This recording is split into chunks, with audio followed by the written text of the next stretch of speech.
ভান্ডার আমি শুনছিলাম যে এতদিন তো দুয়ারের সরকারের মাধ্যমেই হয়েছে, কিন্তু আমি আমার ডিপার্টমেন্টের সাথে কথা বলে আমি অলরেডি বলে দিয়েছি অন্নপূর্ণার ভান্ডারে অনলাইন কমপ্লিটলি এখনই ব্যবস্থা করতে এবং ইমিডিয়েটলি অনলাইনে যাতে সমস্ত মানুষ যে 1 পাস 2 পাস বা যে হয়তো শিক্ষাটা পাননি, হয়তো মানে শিক্ষিত নন, এতটা ইজি করা হবে এই অ্যাপ্লাই করার পোর্টালটাতে যে কেউ মানে পোর্টালে গিয়ে অ্যাপ্লাই করতে পারে।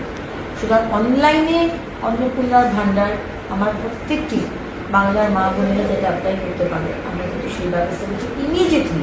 কারণ কি মাননীয় মুখ্যমন্ত্রী বলে দিয়েছেন যে 1 জুন মাইন্ডেড 1 জুন থেকে আমরা যা যা প্রতিশ্রুতি দিয়েছিলাম 3000 টাকার অন্নপূর্ণার ভান্ডার এবং সরকারি বাসে মা বোনেদের কোনো ভাড়া দিতে হবে না, এই দুটো আমরা চালু করতে শুরু করেছি।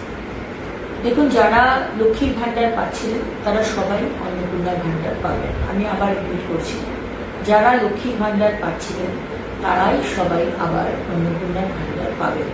এদের মধ্যে যাদের নাম বাদ গেছে 91 লাখ মতো, তাদের অ্যানালিসিস হবে, তাদের নাম ইমিডিয়েটলি বাদ যাবে, তাদের অ্যানালিসিস হবে, তাদের নাম মারা গেছে, সে তো আর লক্ষ্মীর ভান্ডার বা অন্নপূর্ণার ভান্ডার, লক্ষ্মীর ভান্ডার পেয়ে এসছে, অন্নপূর্ণার ভান্ডার সে পাবে না। কেউ যদি বাংলাদেশের সিটিজেন হয়, নাগরিক বা বার্মা রোহিঙ্গা, সে তো আমাদের অন্নপূর্ণার ভান্ডার পাওয়ার তার যোগ্যতা নেই, সুতরাং তারা পাবেন না। কিন্তু যাদের নাম যে কোনো কারণে ডিলিট হয়েছে, তারা আমাদের নাগরিক নন, সেটা অ্যানালিসিস করার পরে জানা গেল তারা লক্ষ্মীর ভান্ডার পাবেন না।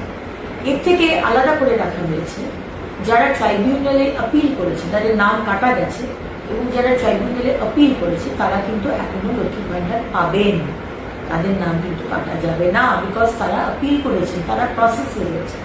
এবং যারা সিএ এর জন্য আপিল করেছে তারাও কিন্তু অন্নপূর্ণার ভান্ডার পাবেন, তাদের নামও